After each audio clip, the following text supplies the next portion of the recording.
I don't work for a gun manufacturer, and I buy my ammo retail just like everybody else does. This is a Model 1897 slide or pump action shotgun, also known as the trench gun during World War I.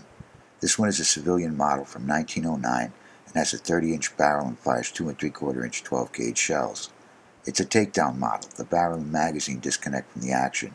There's no safety on these besides a half-cock position on the hammer, and there's no trigger disconnect, so if you're on the trigger as the breech goes into battery, the gun goes off. This is a number 4 turkey load through a 30-inch full choke barrel at 25 yards. I moved into 25 yards to be sure I got the whole pattern on target. This is another 25-yard shot. The ground's kind of rocky and I was afraid some of the pellets might kick up and break my poor little camera. I was going to photograph the can, but I couldn't find all the pieces of it. This is a Model 1894 carbine from the late 1940s, one of the finest hunting rifles ever made. This one's chambered in .32 Winchester Special. The ammo's getting harder to find, but it is available. The .32 can be loaded with black powder for those cowboy action guys that get off on the smoke. The stock was in bad enough shape I didn't feel guilty about putting a recoil pad on it. I'd love to put the original sights back on it. If you happen to find a buckhorn marked .32 Winchester Special, drop me a line. Because of the tube magazine, a 170 grain round has a flat nose, but it's got plenty of range and the modern slug packs a serious wallop. It'll stop just about anything you come across in the lower 48.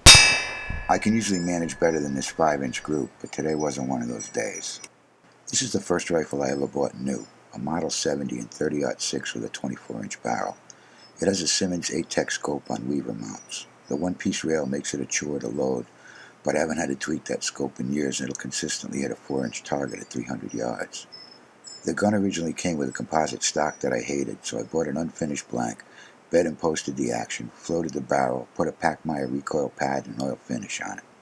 The composite had a blind magazine and the only floor plate I could find was stainless steel. Every once in a while somebody will make fun of the two-tone finish, but they usually shut up when they get a look at the targets. I don't like shooting the heavy rounds at this steel target. It does way too much damage. You can see the 220 grain round digs quite a crater in a half-inch steel. The two hits to the immediate left are from the .32. The one deep one to the right is from a silver tip. Those silver tips are exceptional rounds. They're accurate and really have some serious knockdown power. I generally shoot 165 shown on the left. That's a 220 grain Remington on the right. This is a silver tip on a jug of water. I noticed if you lay a full container down and shoot through it the long way, you get a much more interesting detonation.